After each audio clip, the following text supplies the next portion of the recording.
Hey everybody, this is Stelly FD with Close, and in today's video we're going to discuss how to manage a very complicated objection. The objection, it's too complicated. This is too complicated for us, right? So especially if you're in technology, you might be talking to a prospect that will respond to you and bring up the objection that, yeah, this might be valuable, yeah, this might be interesting for us, but it's just too complex, it's too complicated. We don't have the technology or the internal tech IQ to actually integrate this, to build this, to use this. We don't have the people power. We have nobody internally that can champion this, that can study this, that can become fluent in this new technology or software, this new product, and train everybody else and make it part of our workflow. We don't have the time. Right now, there's all kinds of other priorities going on in the business, so nobody has the time, and we don't have the time right now to buy and implement this solution.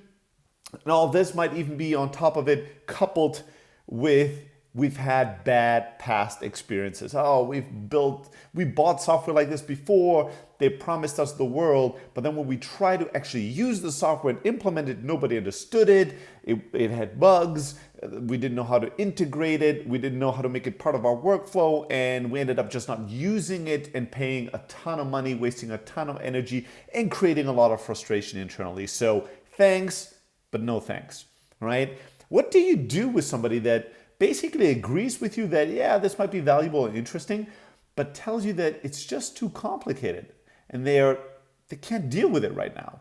This sounds and seems reasonable, right? And the emotion that they have, which is the number one thing that you need to address, is an emotion of overwhelmment. They're overwhelmed and they're slightly fearful and cynical, right? And that's a really bad state for somebody to be in. Think about this. Could you convince somebody to take action if how they feel is overwhelmed, fearful, and cynical? No fucking way. No fucking way. That's a state where somebody doesn't want to do anything, right? Where all the emotions, all the thoughts are, don't touch it, don't do it, don't move forward. This is all going to be terrible. Nothing is worth it.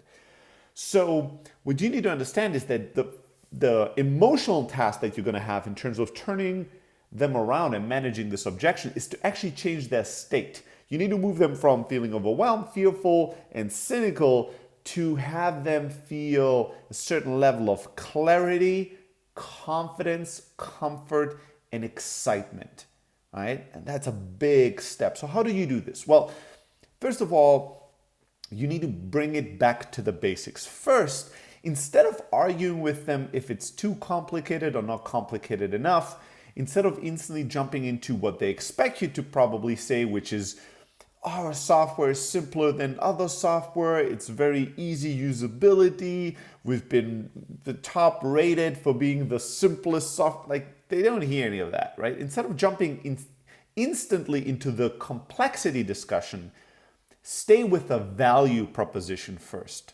Reestablish and reconfirm that. Ask them, well, putting aside complexity, which I totally understand and I hear you on that, but do I understand you correctly? Do I hear you right? That if it was easy, if you were 100% convinced that it was easy, you would buy it right now? Is that what I heard? Like you know 100% that this is incredibly valuable to you. The only thing that stands in front of you in using us is the complexity? And you might hear a yes, but you might hear a no. They might go, oh no, it's not just that. And if they say no, it means they haven't bought into even the value of your product yet or service. They haven't bought into that this is truly valuable.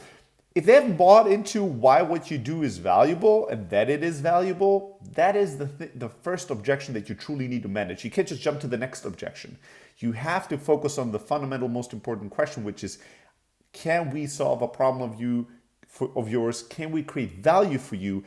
Are we valuable?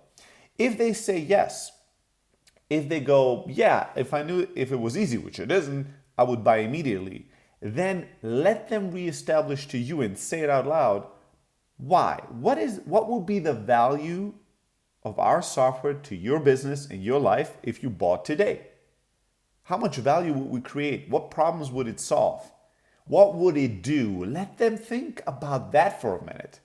Let them reestablish that. They instantly went to the this is too complicated. thinking about all the problems, all the things that could go wrong, right? What you need to do is go back to reestablishing, well, that's fine, it's complicated, it's difficult, but is it valuable? And if they describe to you, yeah, it's valuable because of A, B, and C, you can add some to that. You can either double click and expand and really make them realize that the value could be much larger than what they describe, or reconfirm that it's true and that you have all these cases of other businesses just like theirs that are getting this value today. Or if they're completely off, you can help them kind of rearrange and reframe the picture and really make them see the potential value in your product and in your solution. And then really what you have is you have a couple of options as a business on how to deal with the complexity and the overwhelmment that your prospects feel. Number one, is make them realize that, yeah, it might be painful, it might be complex, but it's worth it. And the businesses they compete with, and the businesses that are growing so fast that they admire and try to emulate, they bit the bullet, they did the painful thing, they did the difficult and complex thing to get the growth, to save the money, to get ahead, whatever it is, right? So either you have to convince them that there's no way around the pain of this complexity, but the earlier you do it, the longer you're going to benefit from it. And your competitors are doing it, the companies you admire are doing it. And if you want to accomplish your true goals, there's no way around doing some of these really fundamental, difficult, but valuable things. That could be one approach. The other approach is you pitch them on a simpler start.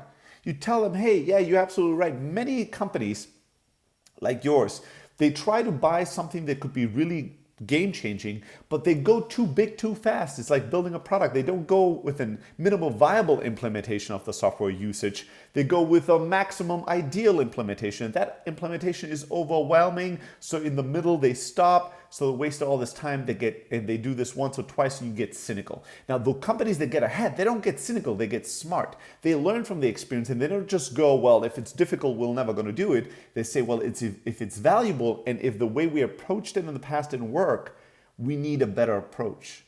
And the better approach is to start with a much smaller implementation. Maybe there's a simpler, less valuable, but easier way to get started. You don't do all the things you could do with our software. You just do this one simple thing to start benefiting from it. And then every quarter we can work together to expand on that. And as your team grows, as your capabilities grow, as your resources grow, you can invest for deeper and deeper implementation and penetration and utilization of our software. So the second approach is just to show them a simpler way to start. The third way is to show them how to get help with this externally. Just tell them, hey, yeah, you don't have the time, you don't have the expertise, but you don't have to have the time and expertise.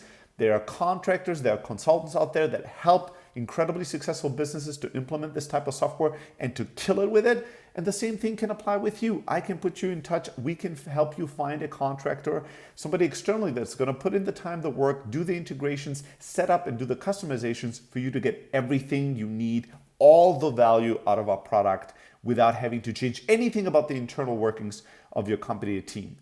That's the third option. And the fourth and final option is you offer to do the work for them, right? So instead of saying, we're going to find you some external contractor, you just tell them, hey, for clients like you, for customers like you, we have an internal services team that will do all the work for you. Everything, the integrations, using the API, writing scripts, the training for employees, the handbook, everything. We are going to do all the heavy lifting for you.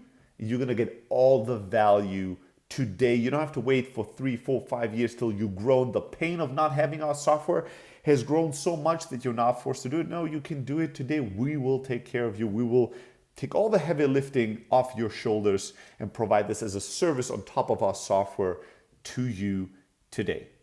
That's it.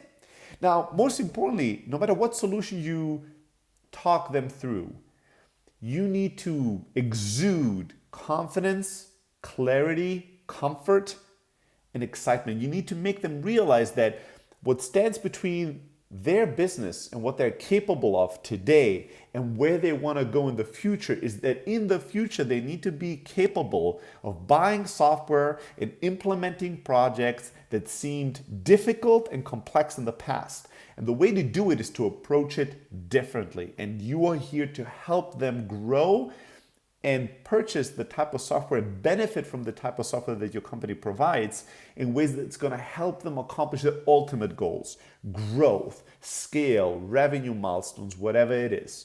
That's ultimately that emotion of clarity and confidence and excitement will flip the switch and reframe something from, oh, this is so complex, this is so overwhelming, this never works, it always sounds easy, but then it becomes, the cynical kind of approach, to reframing it as an opportunity for them to grow. And if they want growth, which most of them do, today's the day.